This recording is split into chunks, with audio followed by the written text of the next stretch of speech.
Bismillahirrahmanirrahim. This is Assalamualaikum class. This is Miss Sidra Iqbal, visiting lecturer of Department of History and Arts. The course title is, which we are going to discuss, Foreign Policy of Pakistan for MA History, Semester 4.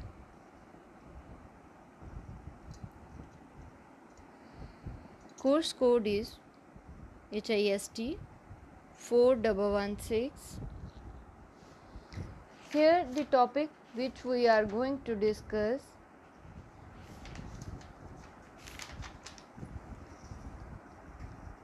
is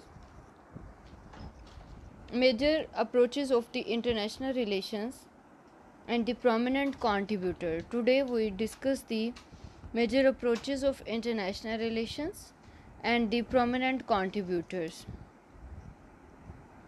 First of all, we are going to discuss the realism. Basically approaches एक नज़रिया है, किस तरह आप एक problem को देखते हैं, उसका पर्सपेक्टिव क्या है या फ्रेम, मतलब ये कि आप किस तरह इस प्रॉब्लमेटिक को किस तरह से प्रॉब्लम को देखते हैं. First of all we are going to discuss the realism. Visual IR as content, visual IR as constant struggle of power among state. In fact IR की शुरुआत जो है वो रियलिस्टिक अप्रोच से है, जिसको वेस्टफेलियन स्टेट सिस्टम भी डिफ़ाइन करता है. रियलिज़म के मुताबिक स्टेट नेचर जो है वो ह्यूमन बिहेवियर से मिलता जुलता है. States are guided by their fear, self preservation and self interest in the anarchic state system. For example,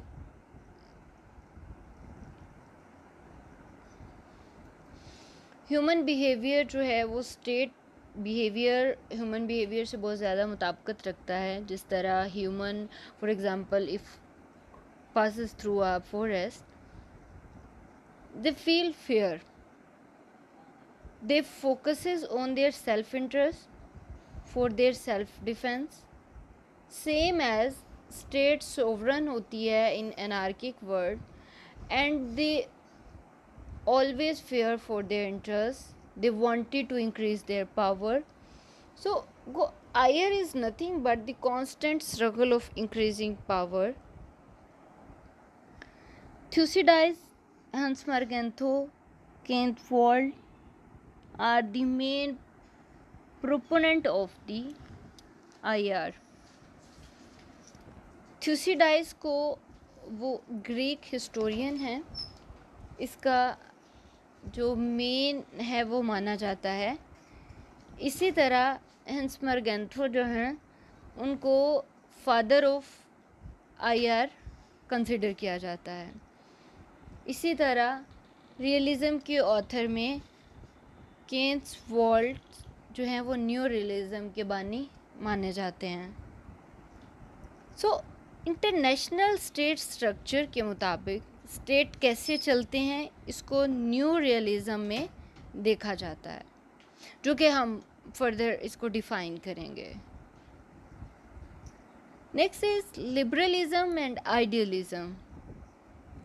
highlight interdependence and cooperation among states by way of international organization, free trade and commerce and democracy.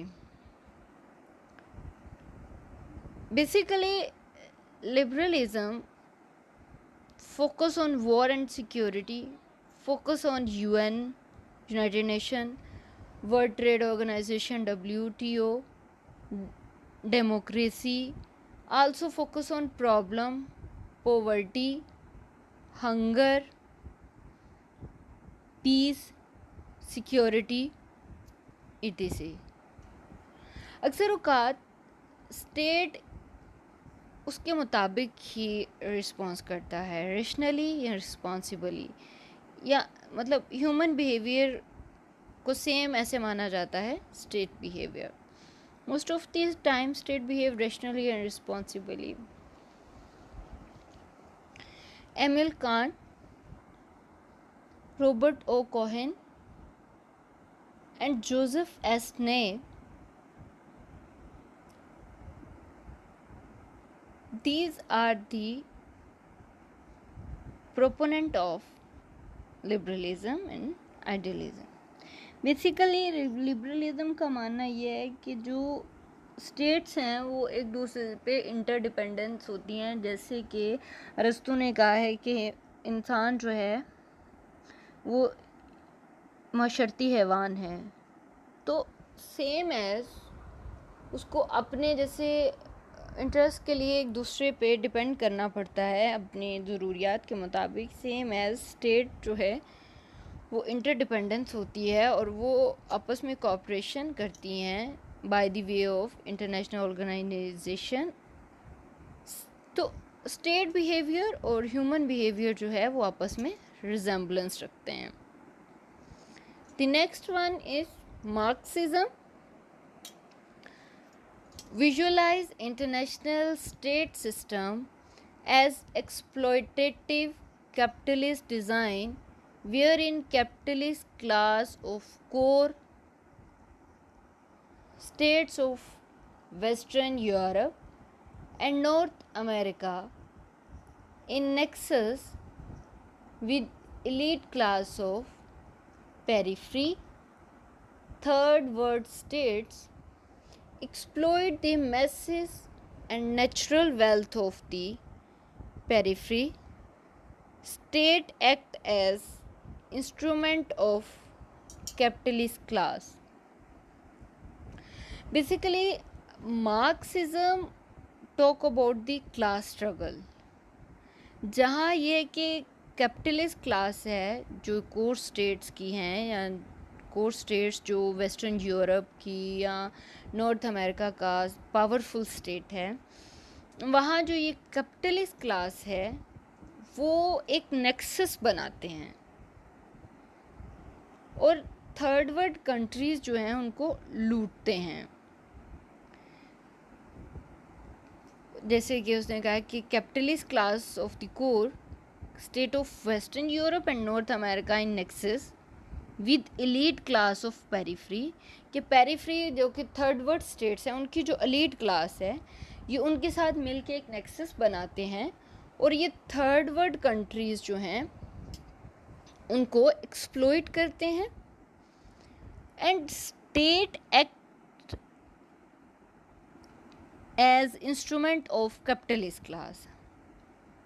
State act like a instrument to help capitalist class. elite class nexus बनाता है and the world third world countries को exploit करते हैं। State वहाँ पे third world countries के लिए कुछ करने के बजाय वहाँ जस्ट एक इंस्ट्रूमेंट की तरह एक्ट करती है, जो कि थर्ड वर्ल्ड जो कि एलीट क्लास और कैपिटलिस्ट क्लास और एलीट क्लास ऑफ पेरिफ्रीज का नेक्सस है उसको सपोर्ट करती है, उसको कवर करती है। इस तरह में जो मार्क्सिज्म है वो इस नज़र से आईआर को देखता है। वो कहता है कि ये टोटल की टोटल एक क्लास स्ट्रगल है जो कि मिलकर एलीट क्लास ऑफ पेरिफ्रीज के साथ मिलके एक्सप्लॉइट करते हैं मैसेस को और नेचुरल वेल्थ ऑफ दी जो पेरिफ्रीज है, पेरिफ्रीज के नेचुरल रिसोर्सेज हैं या उसके नेचुरल वेल्थ जो है उसको ये एक्सप्लॉइट करते हैं। Feminism traces and link exploitative and self-interested nature of IR to gender inequality and domination by man. इसमें बेसिकली वो ये कह रहा है कि इसमें ट्रेस करता है कि लिंक को एक्सप्लोइटेटिव और self interested nature of IR को कि सारी स्टेट्स असल में पावर स्ट्रगल के लिए काम करती हैं। तो ये जो स्ट्रगल ऑफ पावर है वो अपनी नेचर में मीन है, वो जेंडर इन इक्वलिटी और डोमिनेशन बाय मैन जो है उसको प्रिवेल करता है, क्योंकि वॉर्स में आप देखें तो ज़्यादातर जो है या इस तरह जो स्टेट्स में हैं वो मैन पावरफुल हैं, तो वो उस डोमेन जो डोमिनेशन उसकी है उसको वो स्ट्रॉन्ग करता है। स्टेट का जो पावर स्ट्रगल है वो वायलेंस, इनसिक्योरिटी, जेंडर इनइक्वलिटी और डोमिनेशन की डिस्क्रिमिनेशन बिटवीन टू सेक्सेस वो एक बड़ी वजह बनता है।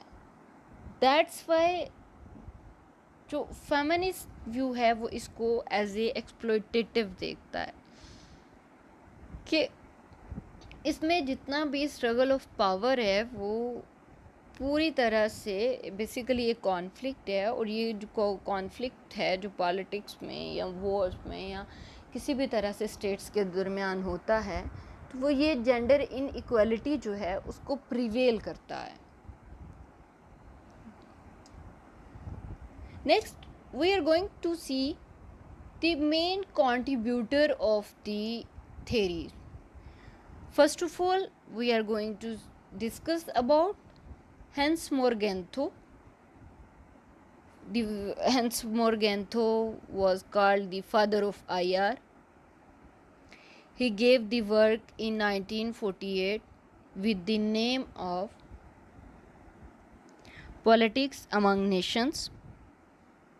He is the father of IR. Realist school of thought. Basically, Hans Morgenthau, according to him, IR is nothing but the struggle of power. Same as the realist school of thought said, IR is struggle of power among nations. कि ये पूरी की पूरी एक कोशिश है, एक struggle है ताकत हासिल करने की स्टेट्स के दरमियान। वो स्टेट्स जो है अपने आप को पावरफुल करने के लिए एक कोशिश में हैं। Thucydides 460 to 400 BC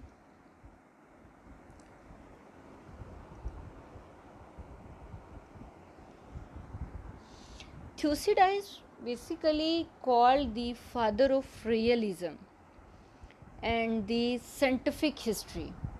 इनको साइंटिफिक हिस्ट्री और रियलिज्म का फादर कहा जाता है। His work is seminal work regarded as a malign dialogue of international relations theory. इसको बहुत ज़्यादा जो है वो रिकॉग्नाइज किया जाता है in the field of realism and scientific history. The next one is Kenneth Waltz from 1924 to 2013.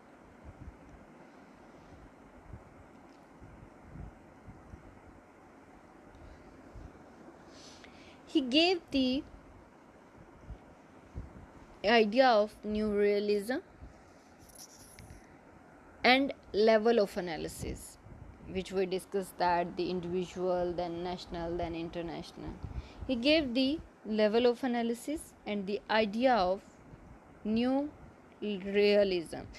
Realism में हम डिस्कस करते हैं कि ये जो एनार्किक में एक सॉवरेन स्टेट है या स्टेट है उसको एक्ट किस तरह से करना है, किस तरह से वो रन की जाती है. His work with the name of man, the state and war, theory of international politics. उसका काम जो है वो man, the state and war and the theory of international politics के नाम से रिकॉग्नाइज किया जाता है worldwide. Robert O Keohane and Joseph S. Nye founded New Liberalism. I hope you can understand the theories and the most proponent or main proponent of the theories. Now we're going toward the sum up. Traditionally, IR is study of interaction and interrelations between sovereign states in the international state system.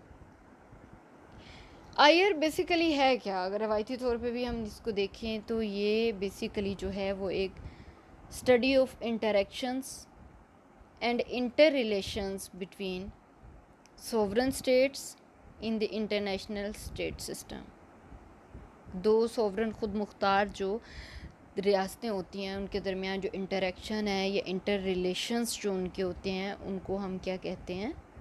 International state system.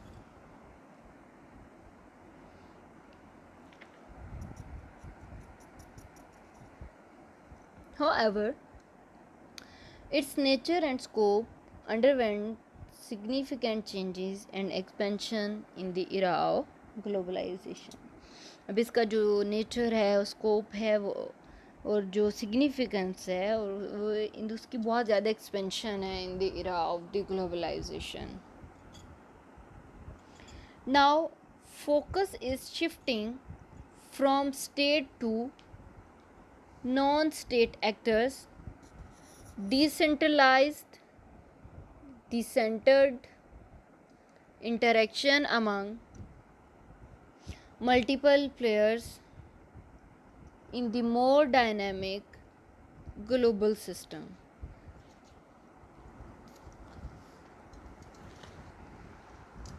Basically focus जो है वो shift हुआ है state to non-state actors due to the globalization or the more dynamic of the global system. Decentralized, decentered interaction हुआ among multiple players जैसे कि NGOs हैं, supranational organizations, UN, WTO and many others. Through them, the focus are shifted toward non-state actors.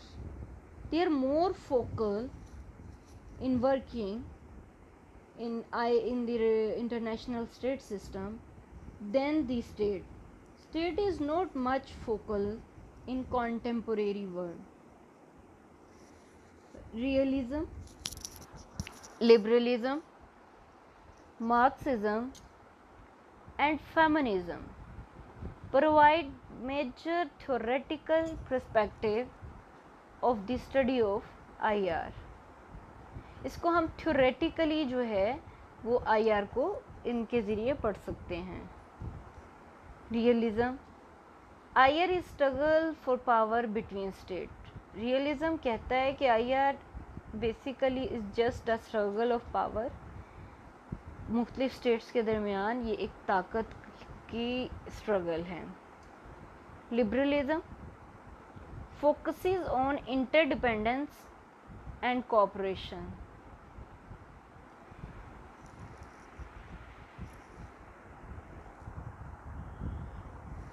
Liberalism कहते हैं कि states जो दो states हैं वो इंटरडिपेंडेंस हैं अपने इंटरेस्ट के लिए और उनको कोऑपरेशन से चलना पड़ता है. लाइक ह्यूमन भी इंटरडिपेंडेंट हैं एक दूसरे पे और उनको अपने इंटरेस्ट के लिए एक दूसरे के साथ कोऑपरेशन करना पड़ता है, कोऑपरेशन के साथ जो है वो चलना पड़ता है. सो these are the explanation of realism and liberalism. In conclusion, now we go and see the Marxism analyzes state system through class struggle. अब मार्क्सिज्म जो है वो क्लास स्ट्रगल के ज़रिए जो है वो पूरा स्टेट सिस्टम का एनालिसिस करता है. मार्क्सिज्म का कहना है कि स्टेट जो है वो एक इंस्ट्रूमेंट होती है कैपिटलिस्ट क्लास और पेरिफ्रीज की एलीट क्लास के दरमियान, क्योंकि elite class of peripheries and capitalist class जो है वो नेक्सस बनाते हैं आपस में और वो पेरिफ्रीज की को एक्सप्लॉइट करते हैं. ना सिर्फ ये कि वो मैसेस को एक्सप्लॉइट करते हैं बल्कि वो जितने भी वेल्थ ऑफ पेरिफेरीज है या नेचुरल रिसोर्सेज या रिसोर्सेज ऑफ पेरिफेरीज है उसको एक्सप्लॉइट करते हैं। Feminist, gender discrimination represents exploitation, violence and struggle for power in the international system। इनका ये मानना है कि आईआर में जो बेसिकली स्ट्रगल ऑफ पावर है उसकी जो नेचर है वो ग्रेडी है, वो एक्सप्लॉयटेटिव है, ये जेंडर में डिस्क्रिमिनेशन क्रिएट करता है। इसके अलावा वो exploitation, violence and struggle for power जो है इस इन द इंटरनेशनल सिस्टम, इसकी वजह से जेंडर मतलब ये आईआर की वजह से हो रहा है, ये क्लास स्ट्रगल की वजह से हो रहा है, ये स्ट्रगल ऑफ पावर की वजह से ये सारी चीज़ें जो हैं वो इंटरनेशनल स्टेट सिस्टम जो है उसमें आ रही हैं। Thank you students, I hope you can understand the IR. It is a huge topic which we sum up in our 3 lectures. I hope you can understand each and everything while listening the lecture. If you have any problem, students, then you can contact me. But again and again, I requested you carefully, you guys please carefully and attentively listen the lecture and read the slides. If you have any problem, you can call me or text me in every time. Thank you. Hopefully you will get the all concepts clear. I hope for the best for you and the good luck. Thank you so much. Khuda Hafiz.